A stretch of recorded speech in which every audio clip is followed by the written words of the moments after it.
you, Madonna, Rosie O'Donnell. All best friends.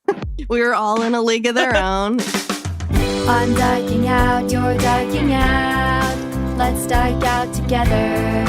See what it's all about. Dyking out, dyking out, dyking out, dyking out.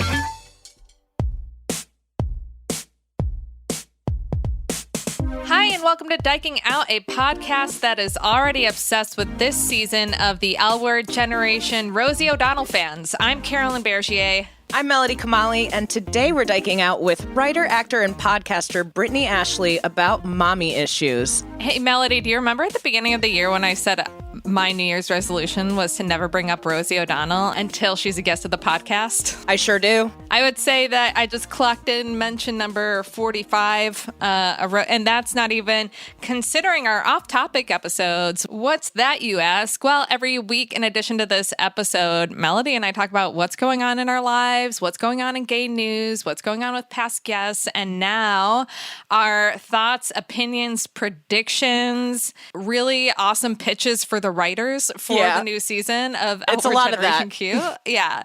It's our rewrites. Probably one of the craziest things that could have happened with watching the premiere of the L Word. We talk about it in the off topic this week. So if you're not already, go to patreon.com/dykingout. And for $5 a month, you get an extra episode every frickin' week. So get on it if you haven't. Awesome.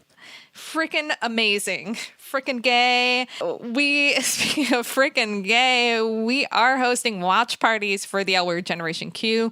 Maker's Mark, our friend Chelsea at Maker's Mark is sponsoring. They will have a Maker's Mark cocktail on draft there. It's at Henrietta Hudson. How iconic. 3 giant screens. We're hosting our first one tonight.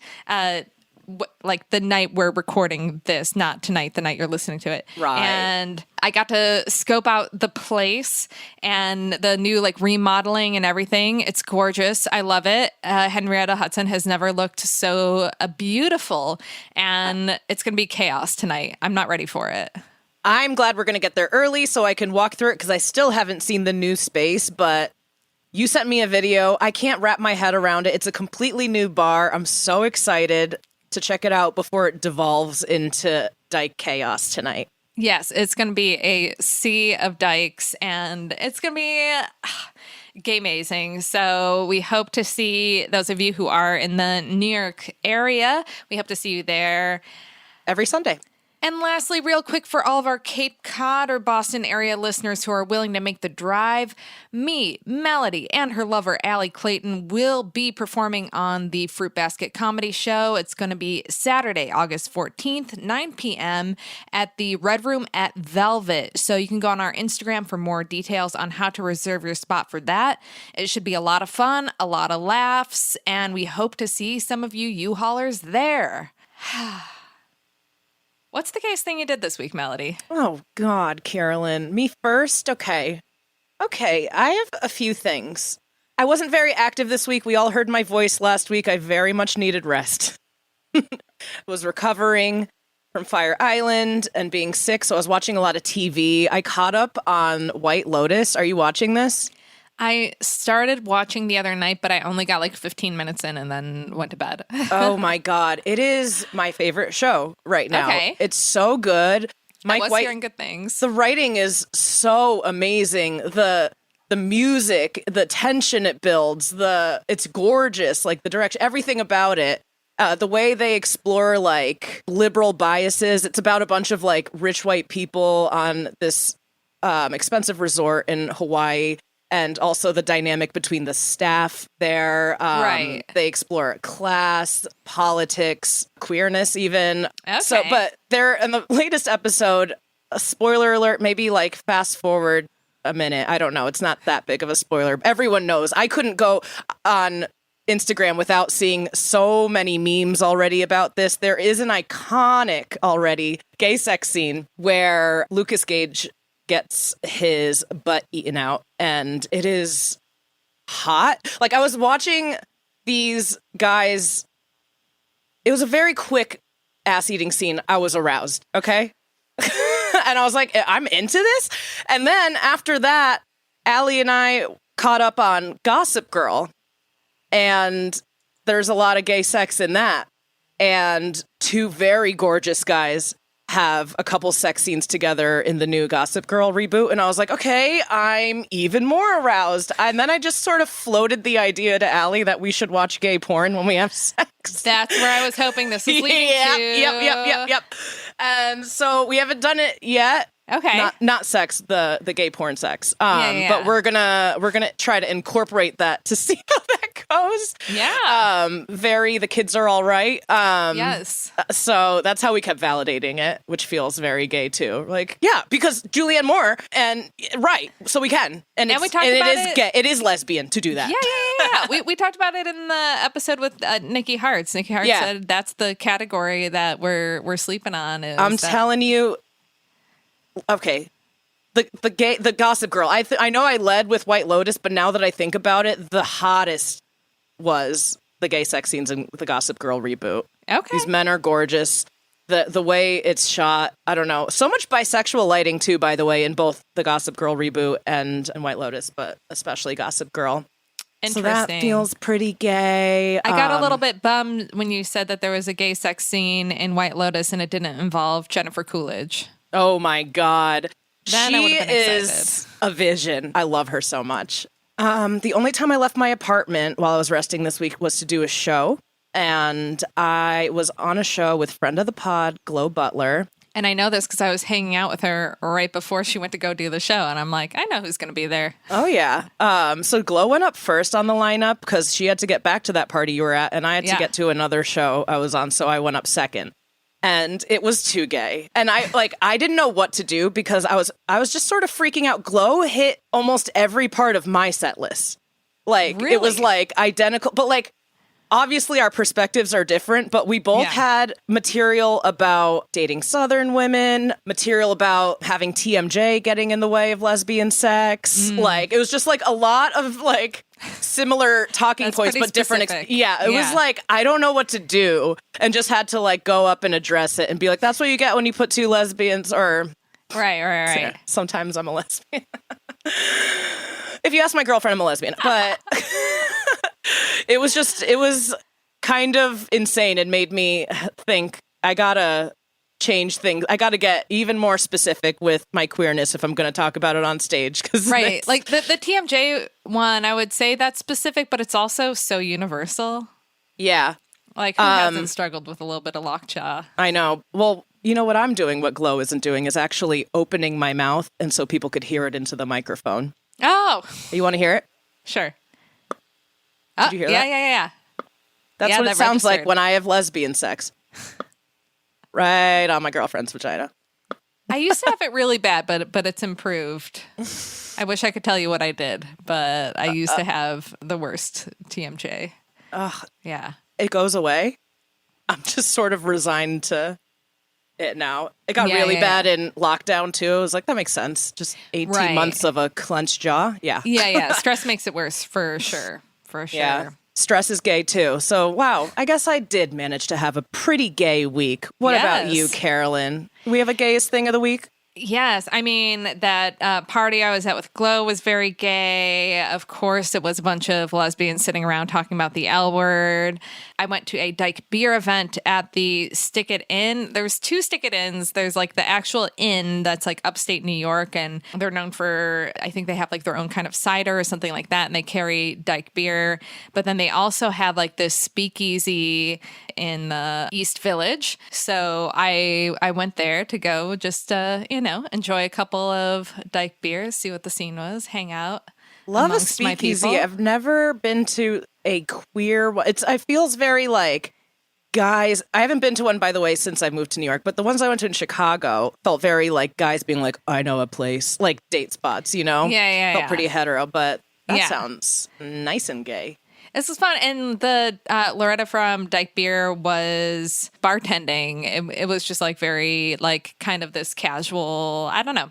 It was nice. I enjoyed that. So that was pretty gay. I also bought a Rosie O'Donnell ornament off eBay, a Christmas ornament. I don't even know what inspired this, you guys. I mean, Well, I know. Did you actively search for it on eBay? Because eBay is where you kind of Right, you have a to, mission. It wasn't like I was specifically searching an ornament. I was just looking for like Rosie O'Donnell show merch. Every once in a while, I try to see how the prices are on the jean jackets and what sizes are available. And I'm always debating, like, do I really need a Rosie O'Donnell show jean jacket? Do I not? And but instead, I got this really cute little Christmas ornament that she had put out when she was doing her show in 1998, and now I'm the proud owner of it. So that felt gay, but I would say sitting down with Cecilia and stalking her ex-wife. That was the gayest thing, for sure. Oh my God. Okay. Stalking of an ex. Yeah, that makes sense. On our little doc here, I read it wrong and thought you were going to openly talk about stalking your ex's wife. And I had a little dyslexic moment. And I was like, bold no. of you to just hop on the mic. No, I mean, without giving away, I guess, too many details, but it looks like Cecilia's ex had a baby in the past year, and we're like, whoa, because we hadn't really looked into what's going on with this person's life in a while, and I don't remember how it came up. But then, I kind of had to check in with Cecilia. I was like, how does this make you feel that your ex has a baby and we don't? And she wants a baby. Right. Because, and we've kind of like had to put things on pause with everything going on. And, we do want to resume trying, but it's just kind of been a lot. And it's a very stressful thing. So between like the stalking and then like checking in on our feelings, that was... Get out of here. Yeah. Gay So town. gay. USA, And then yeah. also Cecilia being like, I'm very happy with her and I just hope she's happy. I really do. I just sincerely want her to be happy. It does make me feel like maybe I'm a little bit behind, but no, it's okay. So it was some sweet wife bonding time. Tender stalking. queer. Yeah. Moment. For sure. So, speaking of tender queer, God damn it, guys. You'll notice I cry throughout this episode. I didn't know this would happen. I cried immediately, did I not? Yeah, you cried. We recorded this a couple weeks ago. Yeah, so yeah. And we'll see why. Okay, Clearly I have mommy issues. Yes. We are diking out about mommy issues today with Brittany Ashley, you guys. Finally, I'm so glad that this is happening. You know Brittany from her many viral BuzzFeed videos and tons of other queer content that she's written and starred in. So funny. Just what a fun person in the community. And I'm glad we were able to make this happen. She's also the host of a podcast now called Don't Tell the Babysitter Mom's Dead. Let's get to it. Brittany, thank you so much for being here and diking out with us today. Finally, we have America's lesbian sweetheart on Diking Out. It's about time, joining forces with me, America's weird lesbian aunt, and Melody, America's chaotic bisexual. I was going to say that, but I wanted you to say it. Yeah. So I didn't have to. Wow, what an episode this is going to be. No pressure, but I'm so happy to be here, and it's truly an honor. Your Wikipedia is so funny for your personal life. Can I just start off by saying personal life is just 2 sentences? Brittany's mom Ashley died resides- and she's a lesbian. Well, that was in your early life or like career. Just for personal life, it's just Ashley resides in California, period. She is a lesbian. It's period. just straight to the point. Yeah. My favorite part of the Wikipedia is has been identified as an internet celebrity. What a use of the passive voice there. Who identified you and when? What happened? What's funny is that, when I saw that I had a Wikipedia page, I went in and I wanted to see, like, you can go in and see, like, who put these things. You won't get like, it won't lead you to like an address of like the person who put these things, but it leads you to like resources that people used. And there was actually a bit of pushback from whoever put that in. And someone was like, I'm sorry, but I don't think that people on the internet are celebrities. And then someone else was like, actually, here's all these people. It seemed like it was perhaps like an older person who was like not really in tune with like the way that the internet creates these personalities. And it was I was a bit of a controversy in there in there for a minute of if I was worthy or not.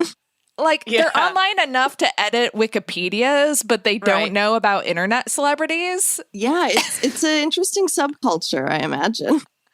I'm pretty sure it was an ex of yours. Yeah, probably. That's what I said. I'm sorry, she's not a celebrity. Yeah, because that would kill me. How are you? What have you been up to? What have I been up to? I'm always writing. That's just kind of, I'm working on a couple different scripts at the moment. Rub it in. Yeah. I mean, it's not like they're going anywhere anytime soon. They're just kind of sitting in my computer. I love it. But I also still have my podcast, Don't Tell Mom the Babysitter's Dead, which I'm sure will come up at some point through the episode. I've been learning guitar from my friend Jess and then kind of like teaching myself in between. I've been trying to get my finances right. I've been reading this book here, I Will Teach You to Be Rich. It's kind of like a grabby title, but it's not about becoming It's all the rich. Boring stuff. It's put like 5% of your paycheck into stocks. Exactly. And that is just something I'm 32, but I've like never learned how to take care of my finances in any way. It just kind of all sits in a savings account. I've just been trying to, I think the last year has just made me, I've always been so career focused and it's always been the only major thing I've been, like super focused on, and I would let it ruin me and destroy me. And then it would be like my only major source of joy. And aside from like, personal relationships and whatnot, but I'm trying to step away from that a bit more and just be a bit more like be in control of what I can be in control of. Is just like when someone gets my script, it's the best it can be. But other than that, just try to live my life a bit more and enjoy life a bit more. Have you felt like the last year has like shifted any of your thinking? Oh, it's like split my mind into 5 pieces and scrambled it around and has produced many crises. Yes. Yeah. And so I just tried to, like prioritize things that I started taking vocal lessons because I've always really loved singing. It's not like I'm going to, release an album anytime soon, though that would be very fun. Does that tie in with the guitar? Because I was wondering, like, you're not single and guitar seems like something you pick up when you're single. So what was the choice there? I always had a guitar when I was younger. I just never, I'm not like a quick learner when it comes to learning how to read music or anything like that. So I've just always just tried to like hear something and then try and play it. But now I'm actually going through the steps of actually learning the basics and teaching myself chords instead of teaching myself just specifically songs, just trying to give myself like a broader understanding. But yeah, I've always really wanted to. And it is funny because it should align with some sort of like personal crisis, but it really doesn't. And I think that is maybe just a marker of my own growth. Yeah, that's growth. Yeah. Very Artist Way. Have you done Artist Way? I haven't, but every single person in my life has. I'm sure I have the book around here somewhere. But I have so many similar things. Like every like project that I have is so very like 30-day based or something just to keep myself on track. You also sort of recently got engaged. I don't know how long you can say recently for, but congratulations. Thank you so much. Yeah, we got engaged in May. She was actually going to propose in last December, but our trip got canceled, obviously, because of COVID. And it's funny because last year she would keep saying like, okay, I'm going to propose by the end of the year. Like, are you sure you're going to say yes? And I'd say, yeah, of course. And then when it didn't happen at the end of the year, I was like, did she change her mind? Like, there was like a weirdness of like, why isn't this happening yet? But then when the trip was coming up, it was very clear. She was like, why don't we get our nails done? And like, how about I pick out outfits for us? She's like very into fashion and I'm not. And so, yeah, so it was very clear. And I texted one of my best friends and I was like, hey, if it doesn't happen, we never talk about this again, but I'm almost positive she's going to propose. And then she did. Like, as soon as we got to the hotel, she proposed. She gave me a Buffy card and it had a very sweet proposal in it because I just love cards and I love, mementos. A Buffy card. Yeah, it said the stakes are high. Oh my God. It was very sweet. And then I proposed her about 3 weeks later. I brought in 2 of her siblings from New York and Colorado. And then I put it in her little pill case. Whoa. Wow, what a masterclass in proposing. In queer proposing.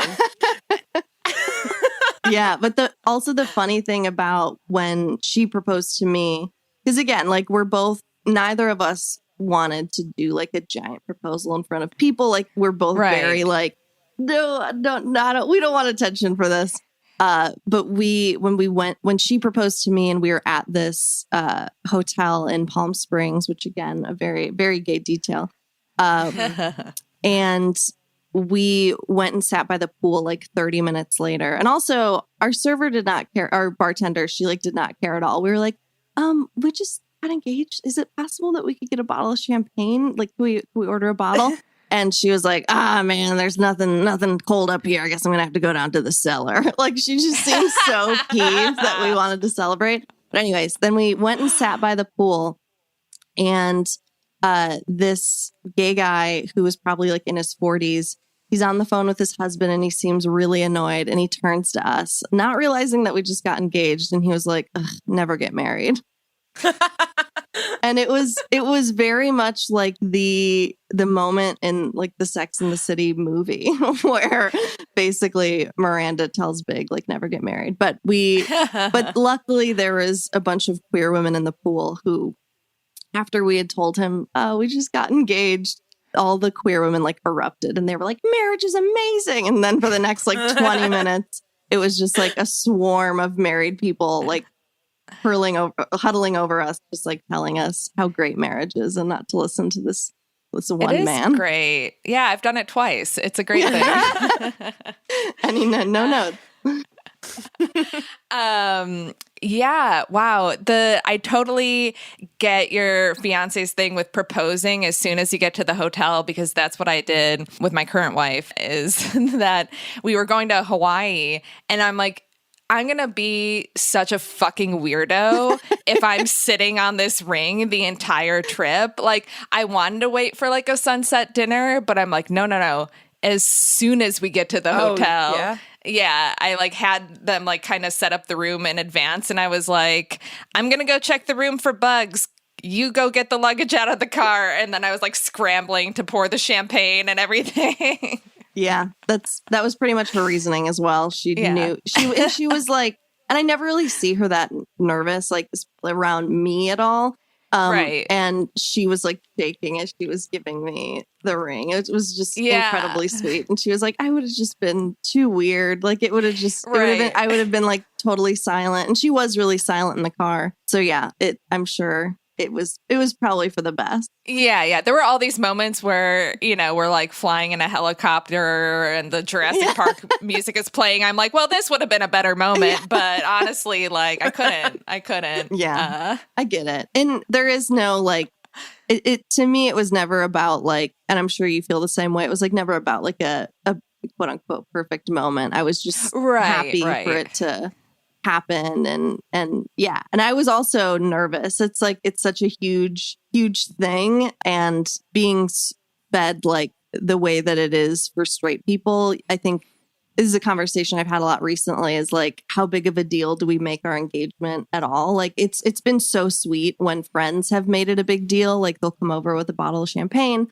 or they'll just like congratulate us. And like, even last night, and we totally forgot that like that's a recent thing that happened. But for straight people, it's like a whole like month of activities. There's like a big parties with invitations. Exactly. And so registries. And I don't know if it's like a internalized homophobia thing or just us not wanting to like both of our personalities, just like not really wanting to make it a big deal to everyone else. But yeah, we haven't really like done. Even my sister is like, do you guys want like any sort of party? Like, even if it's like a Zoom party, and we're like, oh, no, don't worry about us. Yeah.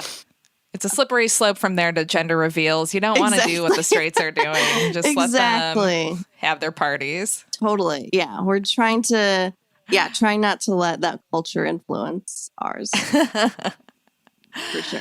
That's nice. I'm like getting ideas. Yeah. All right. Hawaii. Are you in a serious relationship? Yeah. Yesterday was our 5-year anniversary. Oh my God. That's amazing. So it's like, at this point, what's stopping us? And is marriage something that you both want? We know we don't want a big wedding. Yeah. And we like, if we were, it would be boring, like tax purposes and like insurance, and we would elope. Like, we know this. Totally. So maybe that's why it hasn't happened yet, because it just feels so not so sexy. Yeah, I get that. We were thinking about just like going to Vegas and getting married so that I could go on her insurance, and so that we could like bypass some of that stuff. But then have like a larger wedding later when we're just more financially, when we're more, when you're rich. Exactly. Yeah. When you finish the book. There is a whole section in there too that, if I would have read this like 5 years ago, about like financing my wedding, I would be like, whatever. But now I'm like, I can't wait to get to that chapter. So much has changed. Brittany, tell us, what is the gayest thing you did this week? Okay. Oh, yes. We've covered so much gay ground. Yes. But let's hone in on this week, where you're at right now. Okay. The gayest thing I did this week. I just want to start guessing stuff for you. I'm like, did you learn a Tegan and Sarah song on the guitar? I learned, oh man, this is probably not good given everything that's going on, but I learned a Grimes song on the guitar. Okay. We'll allow it. Was it Entropy? What's the song? No, it was Delete Forever. It came up on my Discover Weekly while I was out of town, and I was like, this rules. And more than this rules, I could actually learn this. This is only like 5 chords. Yeah. Okay, the gayest thing that I did. Okay, well, this is kind of like sweet gay. Okay. Which is that sometimes I'll get requests of like, hey, we'd love it. It'll be like one of those stock emails that's like, hi, Brittany. We really like your Instagram and we'd love for you to advertise for us. And I never really do them just because it's like, I get really stressed out. I'm like, I don't want to figure out how to like advertise for your beauty blender. Like, I just don't want to do this. So I will usually ignore those emails until I die. But there's one that came in and it was, I think the company name was called like Future Family. And it's this company that gives loans to families, specifically like LGBTQ families who are looking to start like, either like IVF or egg freezing or just starting their family. They give loans. And I thought that was just very sweet. And so now I'm also trying to figure out like, and I'm going to like do a post for them, but I'm trying to figure out like what is a clever on brand post that also shows that I want to have a family, which feels like really hard to do, especially given like, I don't know, it's not something that we see a ton in our community about like these frank conversations about like starting a family. Cause I think like a traditional family is not necessarily like in the pillars of what a lot of queer people or like most queer people aspire to, just because it means such different things to people. And so I'm like trying to find the gay way in, but also my own like desire to like have that traditional family, which again maybe Right. comes back to some sort of like internalized homophobia. But yeah, it's not a very fun answer, but I'm like I want to have kids and I want to figure these things out. But I thought that was just like a very sweet gay thing that happened, that this company like specifically targeted, or maybe they sent it out to 1 million people, but it seemed geared towards like, you are in your 30s, maybe this is something you're looking for. And it was just like a sweet reminder that like what I do want for my future can also be gay, even though it feels very straight. I think that's a great answer. Oh, thank you. Yeah. Famously, Alison Bechtel just said, I don't know, something with lentils. So it really can be anything. Amazing. You know?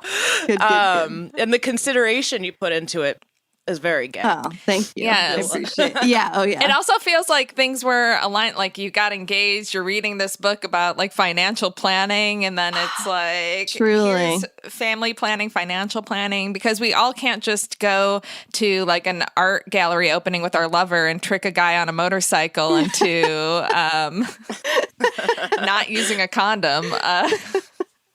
The traditional way. Not everyone has access to that. I'm having such an out of body experience of like, if early 20s me was listening to me speak now, she'd be like, who are you, man? I think about early 20s me a lot. Yeah. Yeah. It's a totally different world. It was a totally different mindset of like what was important. And it is, yeah, I've changed, man. I've changed. Yeah. Well, let's get into our topic for today. You know, you, Madonna, Rosie O'Donnell, yeah. All best friends. We were all in a league of their own. Yeah. the three most famous people in queer culture to have lost moms. I'm sure like that is how they became so close, is that when they were on the set of A League of Their Own and realized that both of their moms died, which I just find so sweet and so relatable too, because as soon as I find out that someone else, especially a queer person, has lost a parent, I feel so like gravitated towards them. Like it's like we unlock something in the other person. Yeah. Me being a lifelong fan of Madonna and Rosie O'Donnell, I know like how much it shaped their lives and how much losing a parent when you are so young at such like a critical age. I mean, I feel like any age under 20 is like a really intense time to lose a parent. But tell us a little bit for anybody who's not familiar with your story about losing your mom. So my mom, her name was Laura. She met my dad when she was like 17 and my dad was 18. Like he went to her prom with her. Like my dad had recently moved to Illinois from Ohio. And so he was newer and he's just like, a stoner baseball player guy, just like a little sweetie. And they met because he was leaving Walgreens with a case of beer and his friend Scott, and she was entering Walgreens with like one of her friends. And they were like, do you want to go to a party? And they hung out that night and then like never stopped hanging out. And they had my sister when my mom was 21, and then they had me when my mom was 25. And unfortunately, when she was 27, she started having like weird health issues. She was like a lot of like stomach issues, and she didn't drink, she didn't smoke, she didn't do drugs. I mean, she didn't eat very well. Like she definitely she always drank Coke constantly. Like that was just like one of her vices, and ate a lot of chocolate. But she appeared, obviously we live in like a super fat phobic society, but to doctors in the 90s, they were like, you look fine, you're skinny, so nothing's wrong with you. But she had to go to multiple doctors, and one of them finally diagnosed her with pancreatic cancer when she was 27. And so I was 2 and wasn't, obviously it was just 2. I was just like a little blob. But she was given 6 months to live and just by pure will of desperately wanting to be alive and wanting to be a mom. Because, you know, all my family members say like wanting to be a mom was like her major thing, which I'm sure is like why it's on my mind so much now, is very much related to that.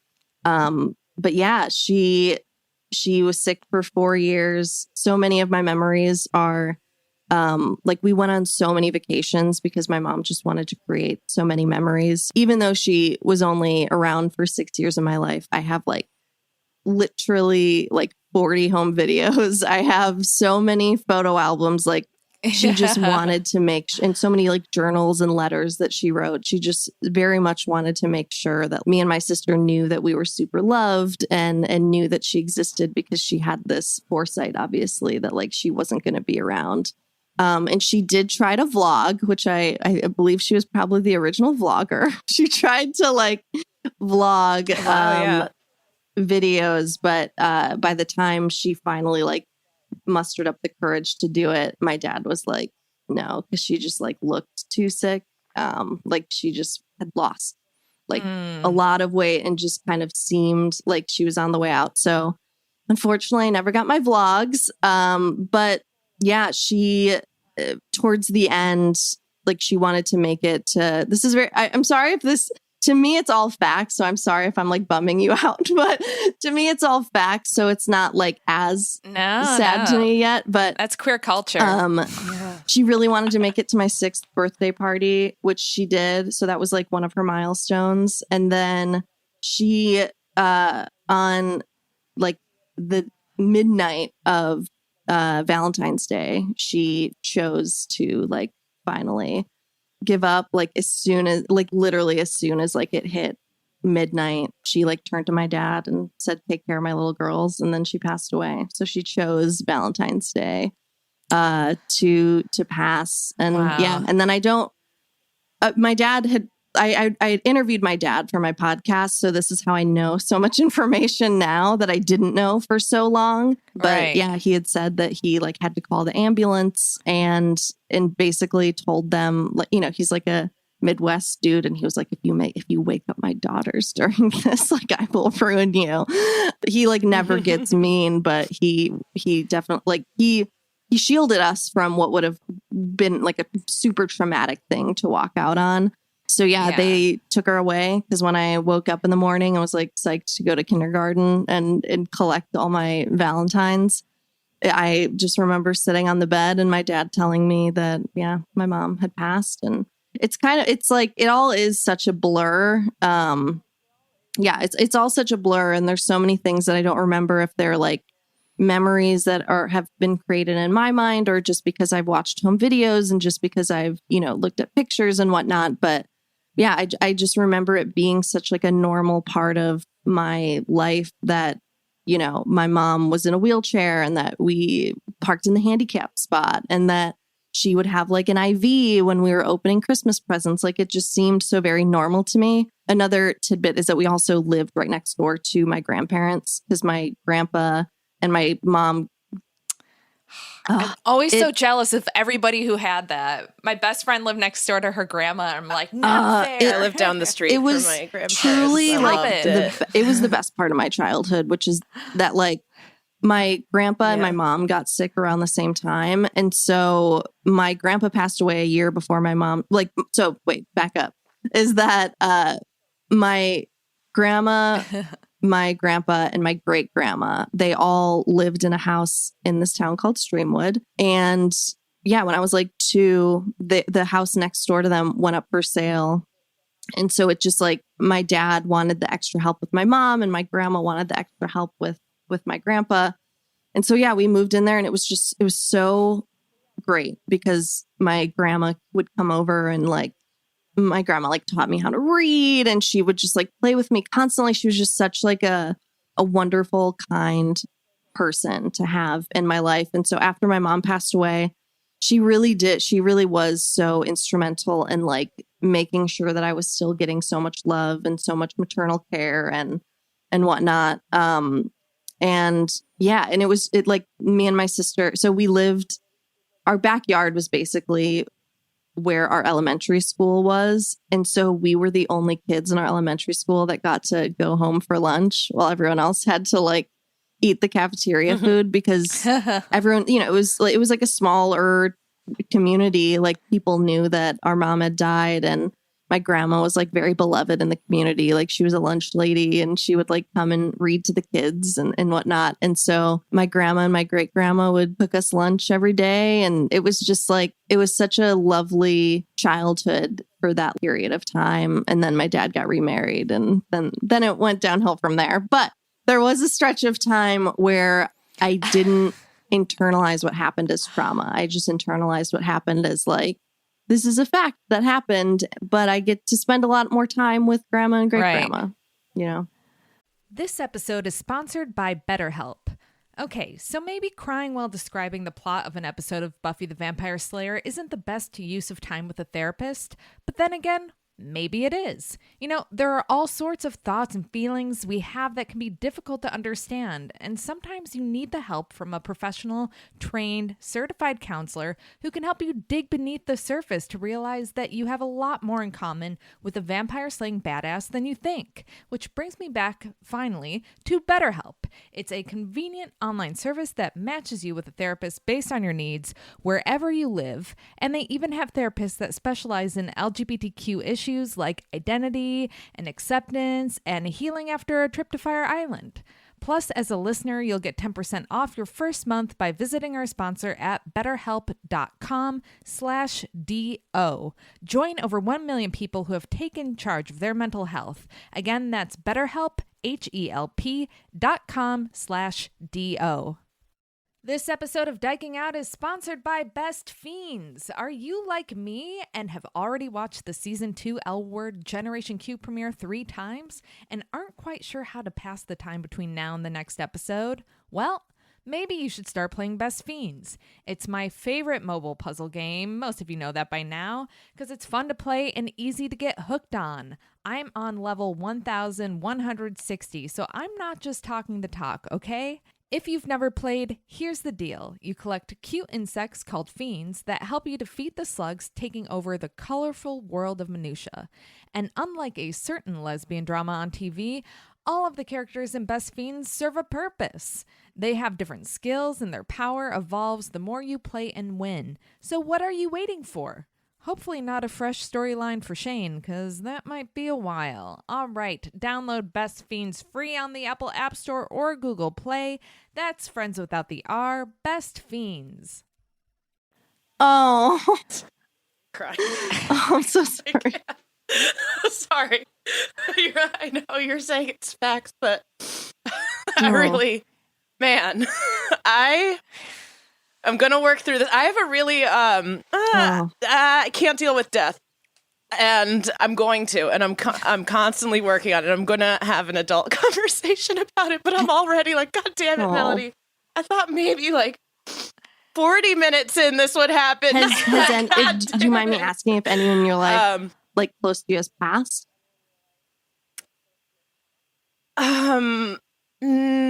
Aside from grandparents, no, like family in high school, I had a friend die. I've had friends like through comedy, but no, like, yeah, no one on that level. And it's just something like ever since I was a kid, like I saw Patch Adams and like had to like, I couldn't go to school the night. Like I was like deeply depressed, and I've always like the movie Stepmom, which I want to ask you about too. Like I just got really, I don't know. I have a weird, it's like hard to think about. I like get really anxious. I have anxiety. Maybe that's like a part of it, but like anytime I hear about it, I just start to like fixate and like think about like my mom dying, and I can't even say that to you. Oh obviously. no, it's like, totally you know. But sorry. Oh no, fully crying. Totally fine. Meanwhile, I'm over here being like, do you think your mom planned it that way to ruin Valentine's Day for your dad? Just moving forward, making sure he never had. Well, what's really funny is anyone else. My aunt, who was my mom's ex-sister-in-law, because she was married to my mom's brother, and then they got divorced, but my mom stayed super close friends with her, and she was actually she ended up being my mom's hospice nurse. Like my Aunt Terry is Oh, someone that wow. like, she is the person aside from my dad that like holds all the knowledge of my mom.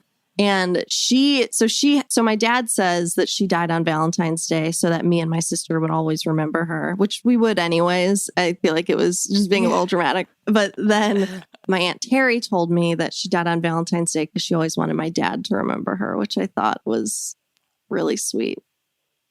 Yeah. Yeah. So Bye. see you later. Just gonna turn my video off. Have a good convo. I'm out.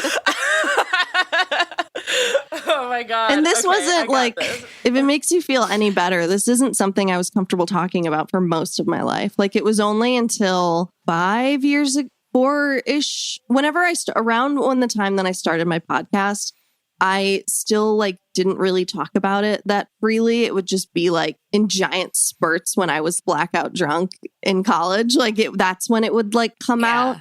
But I never really talked about it that often until an ex of mine who that was probably like at that moment was at that time was the most serious relationship that I had been in. And she just was very frank with me. And she was like, listen, the like patterns that we have, like the conflicts that we have in our relationship, and again, like whenever someone says like my therapist thinks, but I'm usually pretty like receptive to that if their therapist is good. And she was like, my therapist thinks that like it stems from abandonment issues from when your mom passed away. And I was like, that's crazy. And I don't understand how.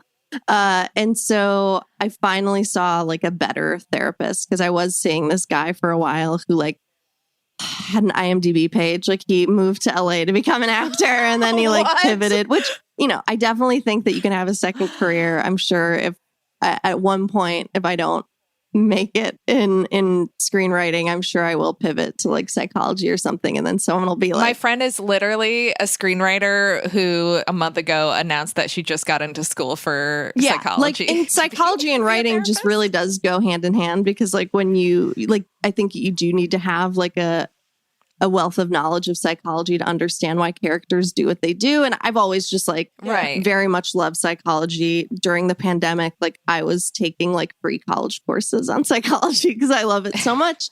And I've just been so like in tune lately with grief and how it affects and whatnot. But regardless, so I was seeing this one therapist for a while who never asked me about my past. It would mainly just be me like reading text messages to him and being like, should I respond with this? Like I was basically just using him as like a group chat or something. Like he just wasn't serving a massive purpose to me, but he did for like one stretch of time where I think I just needed someone to talk to. But I seeked out a really great therapist who specializes in like attachment theory and whatnot. But she has like a very like, she definitely has like big like therapist mom energy. And she, you know, like has the bangs, like she has the whole thing, like the big, like fluffy bangs and like a very soft voice. Like every time she speaks, it's kind of like meditative. Like she purposefully speaks in a way that like causes you to like breathe and reflect. And her answer to a lot of things is like, just feel your feet on the ground.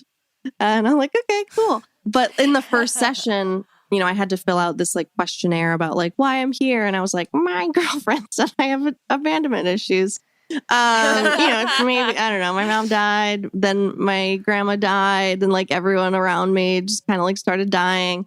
And so in our first session, when I was just kind of going on about these conflicts that me and my girlfriend were having consistently in the present, she like, you know, leaned back and was like, you know, I think a lot of this stems from the fact that your mom died when you were 6.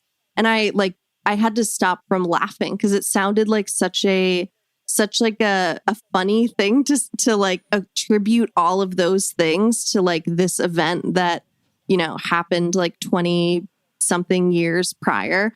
But then as I like tried to shake off whatever that was. And I listened to her reasoning. I was like, all right, I guess there's something here. So then I started reading like Motherless Daughters, which is very hetero written, just about how like women who, or, girls, women who've lost their mom, how they relate to the world. But a lot, like so much of it is obviously written through like my husband or my boyfriend. Right. But yeah, like I started like once the idea was implanted in my brain that like, hey, this thing that happened to you, one was like super traumatic, and it doesn't make you weak to admit that. It also like fully affected the way that you seek out relationships, the way that you are so hard on yourself. Like there are so many things about you, like intrinsically you, that are because of this event that happened. And no, it's not something that you could have controlled, but it is something that happened to you. And that is just like a fact that when you lose someone at like that stage in your life, it really does affect, like, it's the conditional formatting stage. Like what you were saying earlier, Carolyn, about like how, what it's always traumatic at, whatever age. It's just like, yes, it's always going to be traumatic, but there's like certain stages in your life of that, like in the development of your brain where it affects certain things. Yes. And so for me, it was, I believe it was the conditional formatting stage. Yeah. But yeah, like it's just like a veil was very much like my therapist was just explaining, like, yeah, like a veil is like lifted from your eyes. Like you see at a very young age, like you have to grow up very early on. You have like your childhood is essentially like just forever changed, and the way that you view the world is forever changed. And it makes total sense. Like even now, like I just always know that death is such a possibility. And so whenever I'd be on vacation, I would always like be looking back to like make sure my dad was around. Getting lost was always super scary for me because I was just like, will I ever be back? And whenever I would get like called into the office, I was like, is my dad going to be dead? Like it was always like, is my dad going to be dead? Is my sister going to be dead? It just was like the immediate worst case scenario response, which I'm sure other people have too, who haven't lost someone. It's just like, yeah, a fear that was like very much ingrained in me. But my therapist like helped so much in getting me more comfortable with the idea that it affected me. Imagine that. Right. And then I started the podcast, and the first season was really talking to like a lot of my friends who had lost a mom. And it was just like so special for people to like open up and allow me to like be in charge of how I edit this. And it, it never sounds like it's coming out in a story, but in every single person that I've interviewed, there's such a tragic story there, but such a sweetness to like how it's like not benefited them. I don't know. It's not weird to say like how it's positively impacted who they are as a person. It shapes you. Yeah. And yeah. And like that podcast has just done so much for like a community that I feel like I've built or for myself, not like for the world. A community I feel like I've built for myself of people that I feel super comfortable around to talk about these things with, because as much as, my friends who haven't lost a parent, or, my fiance who hasn't lost a parent might not totally understand the things that or aren't super like it makes them sad, understandably so. But there's like 12 people that I know that I could turn to and be like, hey, I'm feeling this weird, sad thing. They'll be like, I've been feeling this weird, sad thing about like when this person, like when this famous person died, or when this happened, or when this movie came out. Like, movies and TV are also obviously very huge for me, and they're big in the podcast too, because we talk about how representation and of people who've lost a parent, like if it's like, when it's bad or when it's like really strong. And that's something that impacted me as well, which I'm happy to go into too. But all of this just...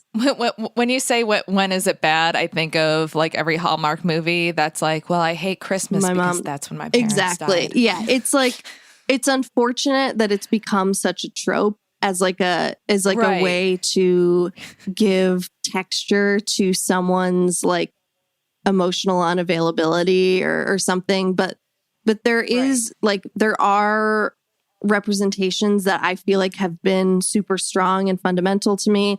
a lot of them being very queer coded, honestly. Like now and then, obviously Roberta was like written as gay. So for my episode of my podcast, because everyone that comes on, they get to talk about a pop culture moment that like really resonated with them. And then I do like a deep dive into it. But mine, I chose Now and Then because no one had been more like, I'd never seen myself so represented on screen, like my childhood so represented on screen as Roberta, who was like, I was the only girl on my baseball team. I like beat the shit out of any guy who like said anything about, like there was one guy who said something shitty about my mom, like just to hurt me, you know, like, 'cause your mom died. Right. And I like strangled him. It was not good. We're cool. He's alive. I was gonna say, I hope he's dead.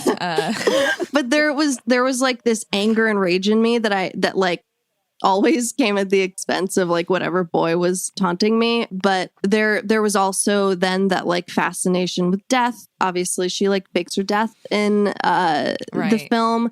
And there's just like such a darkness to the way that she views death, and then her friends, like juxtaposed with her friends who are like, what are you talking about? Our parents will never die. Right. There just was always just like more of a dark sense of humor with me, which has always been true. And it's certainly one of the positives that I got was just like really dark dead mom jokes. You know, I'm now making I didn't even think that character is Rosie O'Donnell. Oh, yeah. And that like Rosie actually didn't have a mom. I never thought about if like maybe that played a part into the casting. And just really quick, because when you're talking about like how it affects you as a kid, I just read Rosie's interview with Howard Stern from a few years back. Ooh, I'll have to watch that. She talks about how after she lost her mom, she started breaking her hand on purpose. Whoa. And she would break the bones in her hand so that she would be the kid at school at the cast. Yeah. And she liked your identity. Nurses. Yeah. And have like, or you that, know, yeah. Yeah. It was like getting taken care of by nurses, and then also going to school and no longer being like the girl with the dead mom. You were like the girl with the cool cast with all the doodles on totally. it. Yeah, no, anyway. Absolutely. That's very, that's so astute that she like psychologically was able to like figure out that's why she was doing things. Yeah. Probably years later. Oh, for she sure. probably didn't know. Like at the time, she'd be like, why do I keep crushing things into my hands? Totally. Yeah. And like, so Roberta was originally written as gay, and then the studio was like, no. Because she's a gynecologist. Right. Exactly. Oh, yeah. You read the same interview. Yeah. Insane. Yeah. Oh, it is my favorite movie of all time. I could quote it from start to, But yeah, like, so Roberta was like, that was to me, that was like the most I had seen myself. Because I was also like a massive, I don't know if we still use the phrase tomboy, but like that is the best way that I could describe myself. The only girl on my baseball team, I wore like, you know, Jinko long jean shorts with always like a backwards Cubs hat. Like I just was, I played like with the guys always. Like I just very much, there wasn't like a massive femininity that existed in me. And so I've always felt like teen girls in films that lose their mom are very queer coded because there's like a femininity that's like removed from them. And that's something that I've talked about with some of my friends too who've lost a mom. Like there isn't that model of femininity that's there for you. Like nobody's like doing your hair anymore. Like at a certain point I was doing all of my hair for yearbook pictures. And like in second grade, I cut my own bangs. It looked like it was cut by a computer. It was really bad. But you like I didn't learn how to like use makeup. I didn't learn how to like shave my legs. I didn't have someone like, for better or for worse, I didn't have someone like forcing the societal beauty standard on me. So I just was very much fumbling through it. Also the movie My Girl. Yeah. Wait, did her mom die in that? Yeah, her mom was dead. So it was her dad was raising her. Yeah. In the funeral home? Yeah, in the funeral home. And then that's why she was kind of weird with Jamie Lee Curtis's character, because it was like the first person the dad seemed to be dating. And she was like cool with her until the dad started dating her. But she was very much like tomboy and like the grandma lived with them and all that. My God, stuff, I gotta and, rewatch this exploring that film. grief. You have to rewatch it. It's also like super queer. She's like so queer. Yeah, Anna Klumsky always like that makes sense. Why in my mind I always kind of like attributed her as like queer coded. It makes sense, right? Yeah, and same with like even like Lainey Boggs, and she's all that. There's like a queer codedness to her that she has like a darkness, like outsider vibe because of this thing that happened. With 10 Things I Hate About You, I guess they never like explicitly said if their mom left or if she died. But like Kat Stratford, very queer coded as well.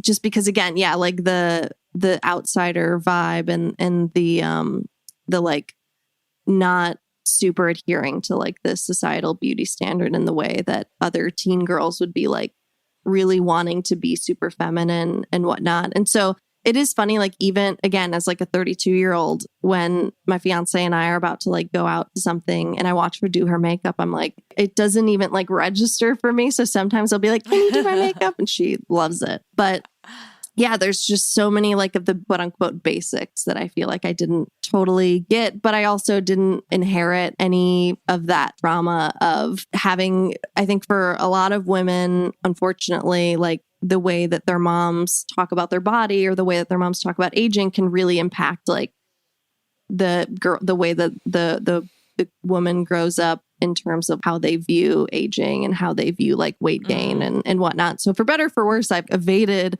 so much of that. And I have like a very healthy relationship with aging and my body and whatnot. A lot of stuff to unpack. I love that these are all these movies you mentioned are all from around like late 90s, like when you were a kid and watching them, but obviously like processing all of this totally later. Yeah, like in that I like the 90s for me is the time for me, and it very much could be because this is when like the major moments in my life happened, but like 90s alternative rock, 90s female fronted bands, 90s films, like it's all 90s TV shows.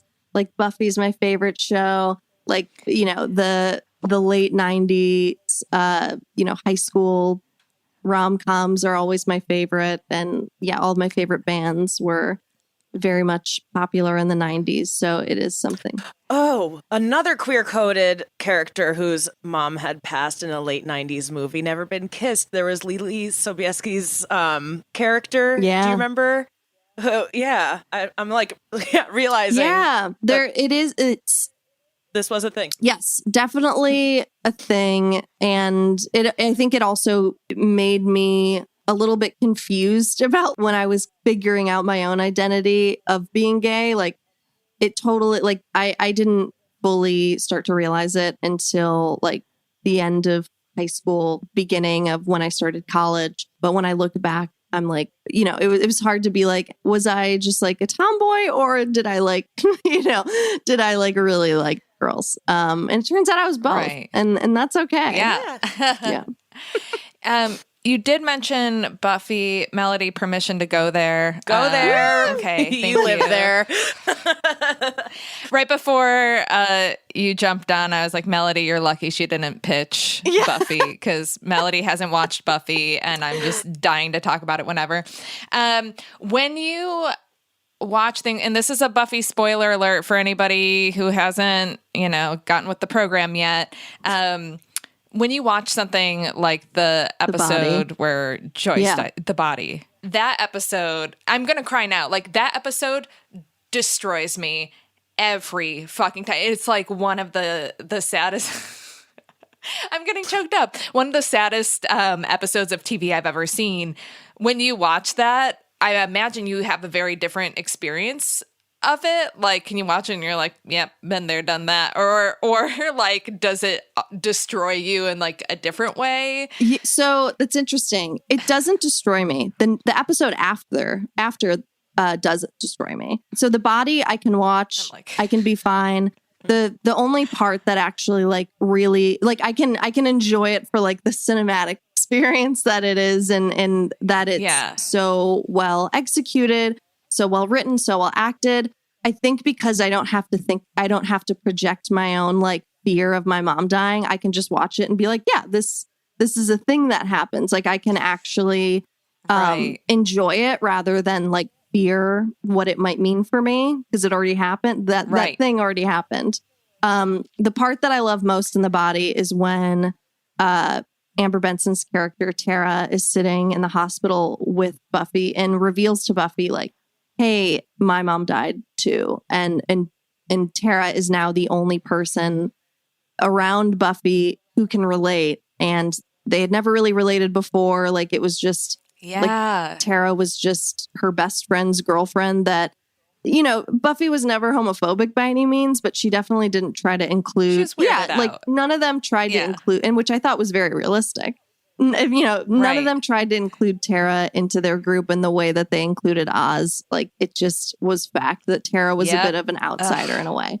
And so this was a moment where Tara, being the absolutely wonderful human being that she was, being like, hey, I know that we're not super close, but I would love to extend this thing. And so that I feel like is like a code in like the Dead Mom Club is like, if there is someone tangentially around that like has lost a parent, I feel like it's truly my duty to just be like, hey, if you ever want to talk, it happened to me as well. I'm here because it does just help so much. But like I said, the episode after is the one that destroys me because it's, sorry, spoiler again, but it is the episode where Dawn, who is Buffy's younger sister in high school, decides that life is awful without Joyce and she wants to do a spell to try and bring her mom back. And she goes through the spell with Spike. She's being told like, hey, just want to let you know that, you know, your mom might come back, but not the way that you really want her to. Like she might not come back as like a human. She might come back as like, you know, a demon, a vampire, like some sort of zombie version of her. Like she's not going to be the mom that you know and love. She's just going to be like the casing of your mother, basically. And at the very end of the episode, the last 5 minutes, Buffy becomes aware of the fact that Dawn did this like ritual and is like, wait, what the fuck are you doing? And they get in this big argument about how Dawn is upset with Buffy because Buffy hasn't expressed emotion. She hasn't cried, which is also something I very much related to, especially in my sibling relationship. Like not to be like, I'm Buffy, but I definitely felt more Buffy in that way of like, I don't cry about it often, but it doesn't mean that it doesn't like kill me. And so they're getting in this argument, and then all of a sudden you see this like silhouette of like a zombie like creature outside of the window. And it is Joyce. And the only way to stop this from happening is there's a picture of Joyce and you have to rip it in half. And you think the whole episode that Dawn is the one who really needs her mom back. But then at the very end, Dawn is the one who rips the picture because Buffy isn't strong enough to do it because she wants her mom back maybe even more than Dawn does, but she doesn't know how to say it. So that is the episode that like destroys me even more. Yeah. Oh my God. Yeah. Melody, are you sold on Buffy now? Does this... I've been sold on it. I used to watch like random episodes on the WB because like my friends did, but I like didn't understand. I was a little... I'm 32 too. So like when it was on, I was like not really getting it. Right. And I like loved the movie. Oh, the movie I rules. used to always rent the VHS. I loved that. It's just been something I've been putting off. Oh, really? Yeah. It's like canonically... this story, you know, the story of like what happened to Buffy before she moved to Sunnydale. Like it is, there's a comic called Origins, which is basically like the season 2 finale where they like build out where Buffy was before Sunnydale. It's basically that meshed with the story of Buffy in the film, which is very cool. Origins. Check it out. Amazing. I will check it out. I guess then related to that, you know, being a queer person, and I feel like we're prone to the occult. And did you ever look for signs from the other side? Did you ever try to like go to a medium or something to get some type of like message from your mom? I've done a few things. I mean, obviously when I was in middle school, me and my friends tried to do a seance where we brought her back, of course. Right. Like that. Some Ouija boards. Or just tried to get messages from her. I definitely like when I remember, this is such like a silly thing to talk about, but I remember when I was a kid, like I can see it all so clearly, but I must have been like 8, and I had all my quarters, and I could hear the ice cream truck going down the street. And I think I had like 3 quarters, but I was like, fuck, I can't get, the Mickey Mouse bar or whatever the fuck I wanted. But I only had 3 quarters. And so I like shook the quarters in my hand, and I like called to my mom and was like, please, Mom, I would love another quarter. And then when I released my hand, there was 4 quarters, which again, it might have just like, maybe it was just like sticking to the other one, or maybe it was like in my bedding or something. I had a very messy room. But I remember that being like, whoa, there's someone on the other side. So there was like that. I am friends, I would say friends with an exorcist that lives in Los Angeles, who's also queer.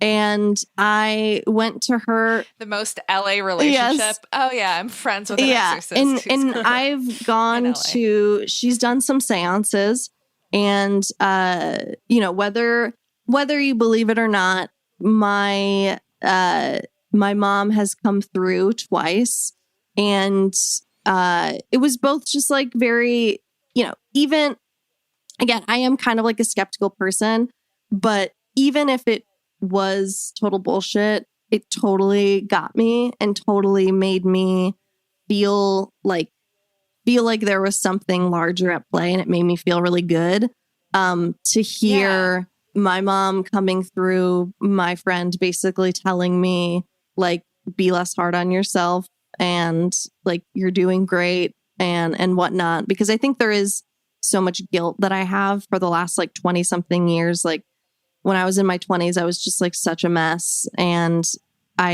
when I was in my teens, I like never really thought to like talk about my mom a lot, because I didn't want to like bum people out. And I thought that it was just better for like, it made me like approach the trauma better if I just never talked about it. And so I think I had a lot of guilt through the last like 20 something years of just like not feeling like I dealt with it in the best way, or not feeling like I've honored her in the way that she watched me do a lot of keg stands and watched me had a lot of really bad sex. But I think about that, and I think I can't help but feel like guilty, or feel like maybe I'm not the person, like maybe I didn't turn out to be the person that she would have wanted, or stuff like that. And so when there was that moment where, even if it, coming through and it's totally fake, like being told like, you're doing great, stop being so hard on yourself. It was like, oh, okay. Yeah. Maybe like if it's coming from my mom, like maybe I will be less hard on myself, and I will give myself more compassion and whatnot. So yes, I have done those types of things, and they've always been helpful. I just went to a spiritualist community called Lilydale in New York, and it was my first time there, and they brought like a medium in, and we went, I mean, they have mediums live there. It's a town full of mediums. But this one came in from out of town, and he did this like 2-hour session, whatever. And I'm a skeptic, but like I'm also like agnostic. So I'm open to believing in whatever. Yeah. But I walked away from it just being like, this is a great thing. Whether or not it's real, these people are like hearing something that will only help them and make it's just like a net positive in my book. So I'm like, go for it. Like, it's nice to have something to believe in. Yeah, absolutely. And I think that my friend, she didn't charge any of us money. Like, we would just bring like a bottle of wine or something. You know what I mean? Like, the times that we've done this, it's not like she is out to con us out of money and tell us these things. Like, she is doing it because she believes it's like a healing practice. And so I think that, unfortunately, like the mediums and like that whole spiritual side, I think, has gotten somewhat of a bad rap, because there are people who swindle, and because there are people who like are like, yeah, I'll do it for $5,000. I'll talk to your dead grandma. But then they're like, there's such a hopefulness there's something very kind about the fact that she did these things for free, and it makes me believe in them more than if I would have paid for it, honestly. Yeah. Are you going to, this is morbid. No, it's okay.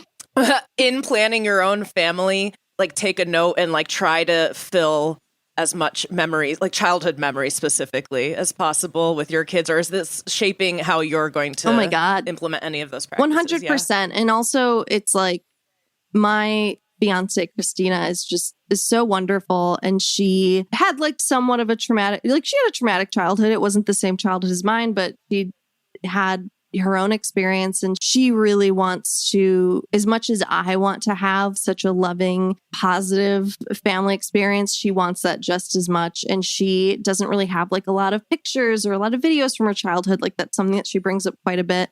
And so I know that that's super important to her. So like that is going to be super important to me as well. We were actually just talking about, because of this future family influencer opportunity, we talk about like baby names constantly, but we just like unlocked that we're going to try and name, one of our kids after my grandma that we lived right next door to, and that like Laura would be a middle name, for one of our kids. Like we definitely talk about, she's made it such a point to like make sure that my mom and my grandma are such like a part of our kids' lives. And it for sure affects how I want to raise my kids, just like in such a sweet, loving way, an accepting way. And yeah, I'm very scared to like love things too much and either to lose them or me be lost. But I just have to get over that. And I think it's also affected the way I view aging as well. That's something that's coming up with my friends a lot lately, of like friends getting work done and friends like wanting to stop the aging process. And I think that for me, I'm like, I think it's like I've surpassed my mom's age now. Like my mom passed when she was 31. Right. I'm 32. And so I'm like trying to see it as, and I think I'm almost there of like seeing it as a very beautiful thing, that when I get like, little wrinkles, little lines, this is something that she never got to have. And it's like being able to age for her and seeing it as, like a positive, cool thing. Oh, sorry. Sorry, no, I'm sorry. I need therapy. No. I'm such an asshole crying over a Buffy episode when here Brittany's like pouring her heart out to us, and I'm just asking stupid questions. No, you guys are both handling it perfectly. And I think you both have had wonderful questions. You both have been so kind. I think that I think that you've made me feel very comfortable and very happy to be vulnerable. Oh, and you've made me realize, like, I need to think about abandonment issues more. Aww. Like, that is very much a root to a lot that I didn't, like, a latchkey kid like myself could be, have abandonment issues just from, like, having immigrant parents. Like, now I'm realizing, like, I was so afraid of my mom dying constantly, but I was just always alone. Like, they were just constantly working and then going to, like, night classes and just, like, trying to provide. So, like, I had this rock that I would like rub, and there were no cell phones. Like I just knew at a certain point my mom would be off work and there would be like some in between time before she went to night classes where I would get to like see her. But I would be so afraid. I would just like was convinced she might die on the highway on the way home. It was like an irrational fear that I fixated on. And I had this like marble rock that I used to rub feverishly, and like the color faded on it eventually. There was like a groove in it. Like I was just like so afraid. It is a form of abandonment issues. Like they were there. I wasn't literally abandoned by my mom, but like there was they weren't around there was us, a large absence. Yeah. And I feel like we got to do a whole episode on abandonment issues now. Yeah. Have you ever, sorry, this is also a gay thing to say. Have you ever read Attached? No, I haven't. Oh, Attached is great. It's kind of like a workbook in a way. Like you do take a little quiz to figure out what, and it's not like it's not 100% accurate, obviously, because no one has that much self-awareness to know a lot of these things, but it really does help parse out like why you may feel the way that you do and why you may seek out the relationships that you do, and like the differences between like anxious, avoidant, secure, and I'm curious if that would be a helpful read. I think so. Yeah. Well, before the get rich one, I'll Yeah. get sorted in that way first. Yeah, it goes in order. More You have to stable. read Yeah. Motherless Daughters, then Attached, then I Will Teach You to Be Rich. Yeah. Yes. And then when it comes to dating, you mentioned, that an ex kind of pushed you toward therapy or toward talking about it more in For therapy. deeper therapy. Yeah. Right. I was like, deeper yeah, I'm therapy. in therapy. I read texts to my therapist. Is this not therapy? It's like my wife and her therapist. She's just like showing our like renovations to her. I'm like, what are we paying her for? Yeah. Like, I think you just need a friend, not a therapist. Like, why?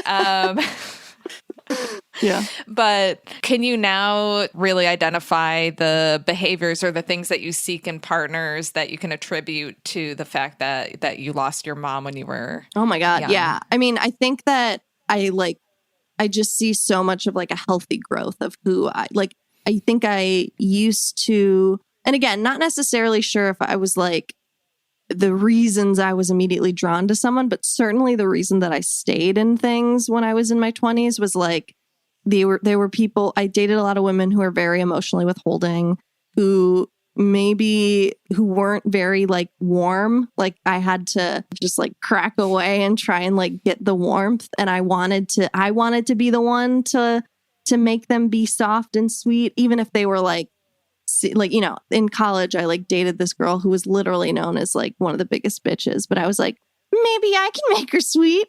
And that's trauma. That's trauma. So I just see such a, but then people who were very sweet and like would be able to give me a healthy thing, like that really freaked me out.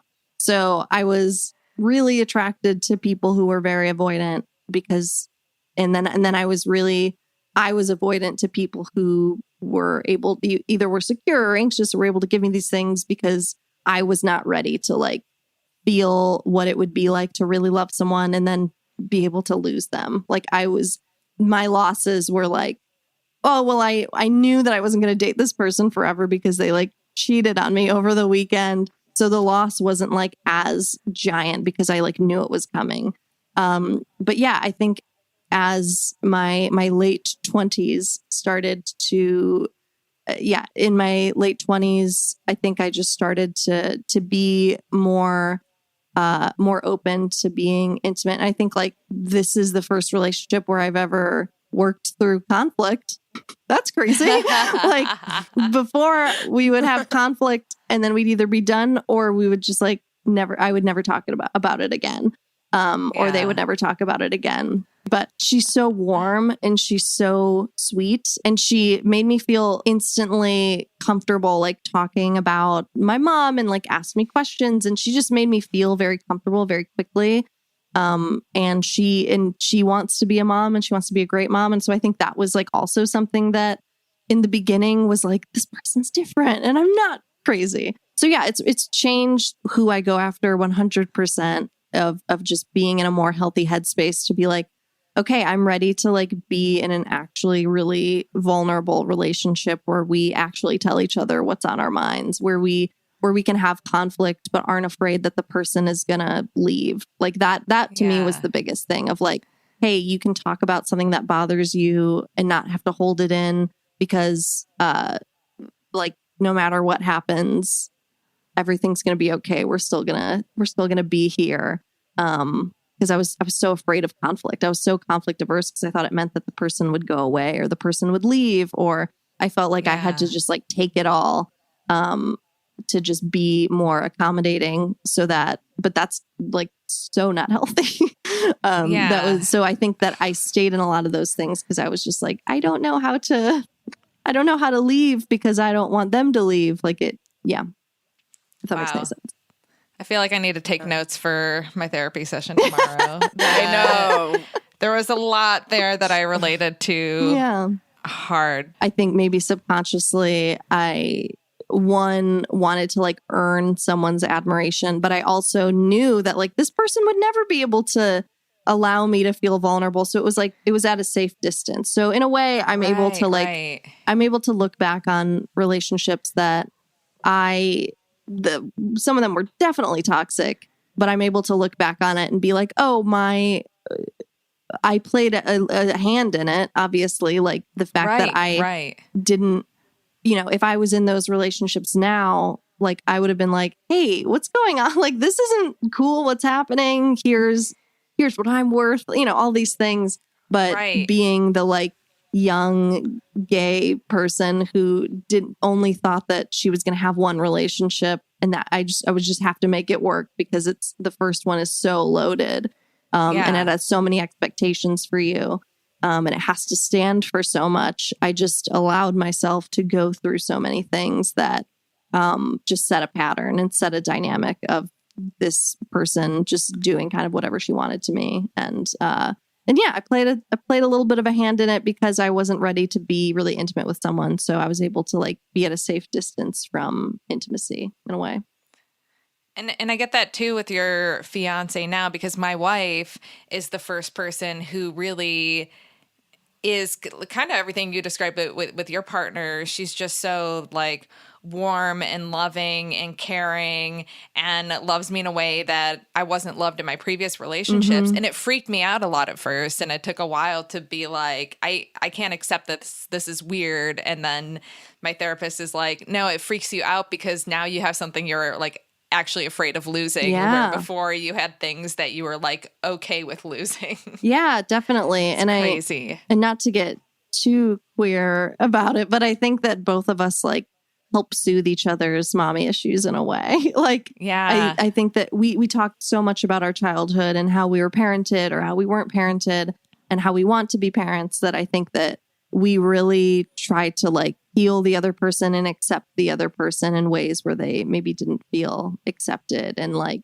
I do little maternal things like I fill up her pill case. And so that's why I fill up my partner's pill case. And that's the queerest I know. thing. So maybe that's the gayest thing I've done. But like, that's why it was putting her engagement ring in the pill case was like, it sounds really silly, but it was like it was a very intimate thing to do of like, on Thursday, you take this. Yeah, it's a very healing relationship and it's very special in a way that no other romantic relationship I've had has like even gotten close to being that intimate. Like it always felt, for the most part, so many of them felt like they were just on the surface and we were just like playing these roles.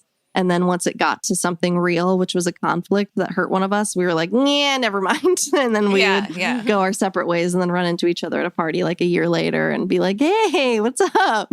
And with queer relationships, it's, I think, sometimes hard to know like what the roadmap is or what is acceptable because so much of what we've seen and taken in has been so gendered that it's hard to know like not what our roles are, but like who's allowed to be. I think as I've gotten older, I've been more attracted to not necessarily what someone's like presentation is, but how someone makes me feel. Like if someone makes me feel like I'm cool, like I don't feel like I have to be either like super feminine or like feel like I have to be more like commanding or I don't know, like I like just being able to feel like the way that I dress, the way that I am, the way that I access my emotions, what I'm interested in, that's all cool. Like that's all good because I've certainly been in relationships and I'm curious if you two feel the same where like you felt like I've dated some women where I feel like I've had to be like their little girlfriend and that's freaked me out.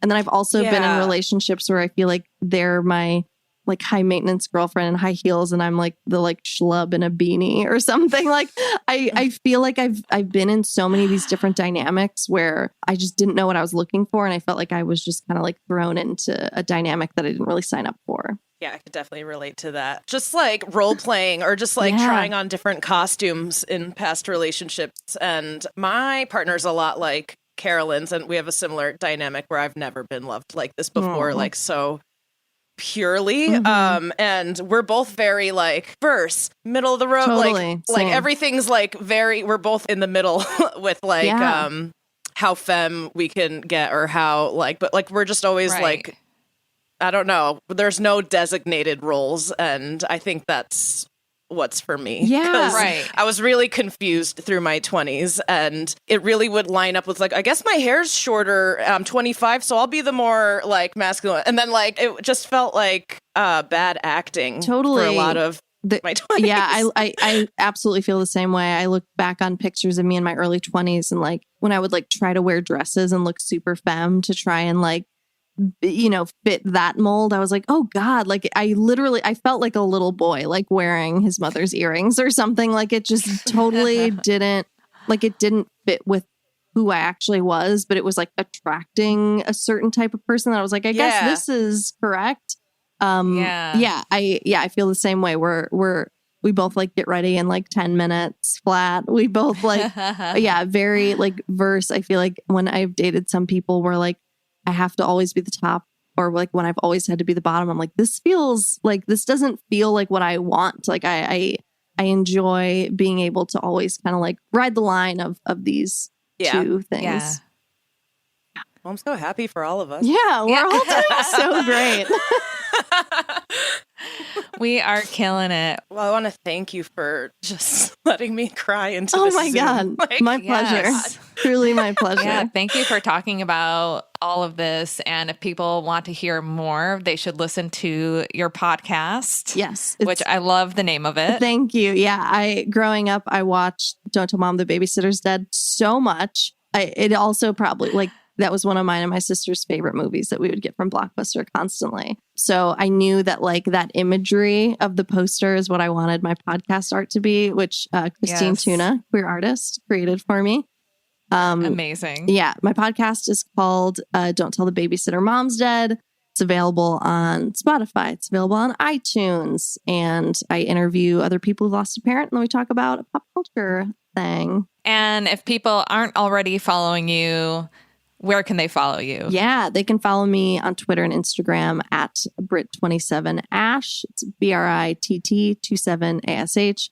Wasn't a very well thought out screen name because I got it in college and I was like, I'm never going to be this is what I do to talk to my friends. And then as time goes on and more people follow, you're like, well, shit, now I can't change it. Now that you're an internet celebrity verified by now Wikipedia. I have numbers in my name like a loser. No, it keeps me humble. At least it's not the year you were born. I feel like whenever Thank God. a friend gives me their email address and it's like Cutie Girl 1992. Claire 87. Yeah. I'm like, yeah. We're all just proud of it. Like when we make the email address like years back and then it's just revealing eventually. Yeah. My first AOL email was BritSync71993204 because I was obsessed with NSYNC. And so my dad was like, make it BritSync. And then AOL gave me like 9 numbers at the back. Right. Terrifying. Miss Frizzle 1228. Okay. Yeah. What? So 90s. Get out of here, Miss Frizzle. My I birthday, love it. December 28th. Okay. December 27th. Oh my God. Look at that. We didn't Capricorn establish. Why do we Three always have Capricorn Capricorns. guests lately? Yeah. Yes, you're our second guest this week. Yeah. To be a Capricorn. We are Love it. We are a good people. Yes. No matter what they say. Now I'm thinking, I think my first AIM screen name might have been Scream and then a bunch of numbers because I was obsessed with the movie Scream and Nev Campbell and her bangs. As you should be. I named my cat Sydney Prescott. Oh my God. Sydney Prescott, another character with a dead mom. Yeah. Wow. For sure. Who's also a lesbian. Sydney Prescott is for sure a lesbian. Yeah. If you ever want to talk about it, I would love to. Okay, great. I would Because she does have an Indigo Girls poster on her wall and clearly hates getting intimate with men. Yeah, yeah, I would too. That's for sure. And anything else that you want to plug? Any upcoming projects to keep an eye out for? Or? I mean, just always keep a keen eye on me. I'll do stuff soon. Things will make their way to the surface. I have a website, BrittanyAshleyFunny.com, and I have a lot of my like old sketches on there. I wrote a Buffy the Vampire Slayer, My So-Called Life crossover spec script last Halloween. I plan on doing another. I'm gonna try to do a new crossover spec script every Halloween because Halloween's my favorite holiday. But that is available to read on my website if you want to take a gander at what it would look like for Angela Chase and her friends to go to Sunnydale during a ritual that Spike is putting together. Yeah, just keep an eye out on me. I'm here. Great. Awesome. Thanks so much again, Brittany. Of This was so course. much Thank you, fun. Brittany. Thank you so much. This was lovely. Yeah, so just to remind all of our listeners, last week I said the gayest thing was that I cried in therapy, detailing the plot of a Buffy episode, and that episode is obviously the body, and I can't talk about it without crying. And anybody else feel me on that? Just like every time it wrecks me, every time I watch it, every time I think about it, every time I talk about it. Is that relatable? You know I'm not a Buffy head yet, but I know you're not alone in that. Yeah. When I was telling my therapist about this episode, I was also like, it's a really good show, and like trying to sell my therapist on Buffy. But my therapist like gives me no information. So I have like no idea if my therapist has like ever Oh, like man. has any idea. Like today in therapy, I was actually talking about the L word, and and then I'm like, does she know what I'm talking about? Like when I bring up Alice, does she know? Interesting. With every therapist I've had, ask them questions about themselves at the beginning so I can trust them. Is that normal? No. Like, I know my last therapist, I knew her like hamster's name. I knew she was queer and poly. I knew like what shows she Wow. liked. Yeah. No. That's not normal, huh? I don't think that's normal. Though I don't know. I'm always surprised when people know things about their therapist, but just because with mine, it's so like she does not say anything about herself. And speaking of therapy and helping people through their problems. Look at us smashing these transitions, and I sort of broke that momentum by calling it out, but I'm just so proud of us. Let's get into our listener question. From a patron. Yes, from a patron. Okay. I've realized that I have a very toxic friendship with my first girlfriend and ex. I'm planning on ending this toxic relationship because I can't seem to move on from her cheating on me, especially when I hang out with her and her daughter, the result of the cheating. Ooh, juicy.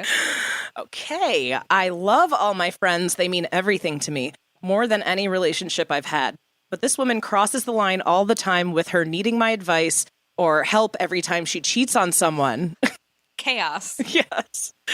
She doesn't even speak of our past, like it never happened. I asked her to dinner, and I'm going to break off the friendship in person. Is this a good idea? Or should I just leave it alone and never speak again?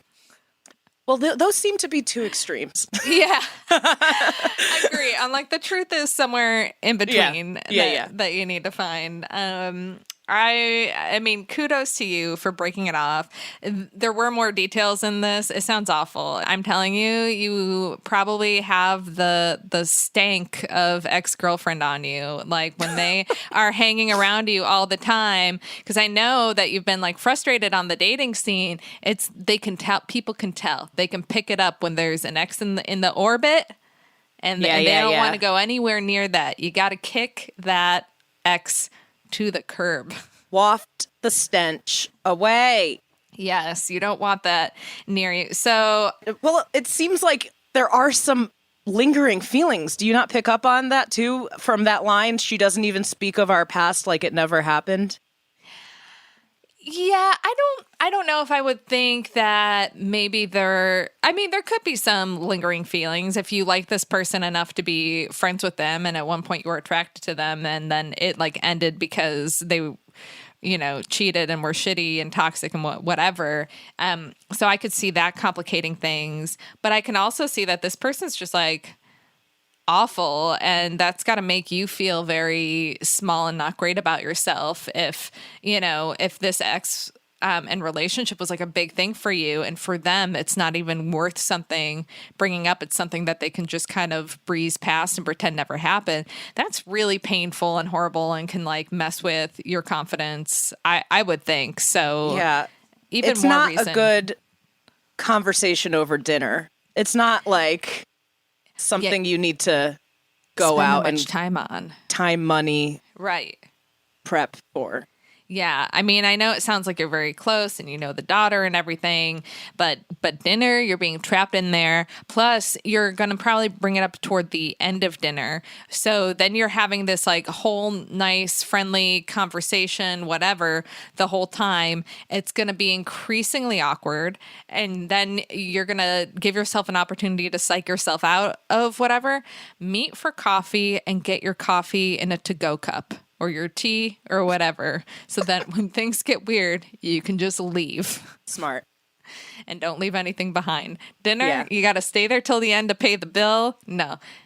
Change Dinner's the plans. aggressive. Yeah, it's very aggressive. Change the plans to coffee. Definitely Have like closure make your there. feelings clear. Yeah, don't Yeah. just like break it off. Yeah. And it's as simple as that. Yeah, I mean, get it this is. person out of your life. Snip, Make snip. room for new relationships, new friends, new lovers. You gotta clear the runway for that. So, Yeah. and Bad juju. yeah. But very proud of you for, hitting your breaking point.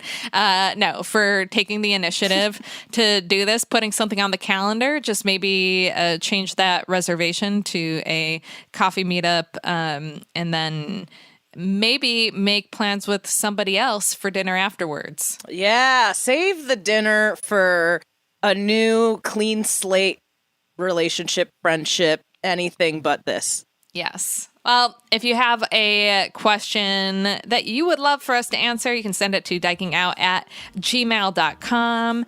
Be sure to follow us for updates on all upcoming shows, whether they are watch parties or comedy shows or all that good stuff on Instagram, both at dikingout.com and our personal handles. I'm at TGI Carolyn. I'm at Melody Kamali. We love posting shows in our stories and things that are coming up there. So make sure you're seeing our stories, right? Yes. That's where the info is. I've been so bad at updating my website with show dates. Oh my God. I just realized I haven't updated mine in years. So Yeah, it's been since COVID. Don't I go haven't, there. Yeah, put a date up there. So you're going to catch it on our stories. Thank you so much for tuning in this week. We hope nobody was too triggered by mommy issues. We love you all. Thank you. We'll see you next Tuesday.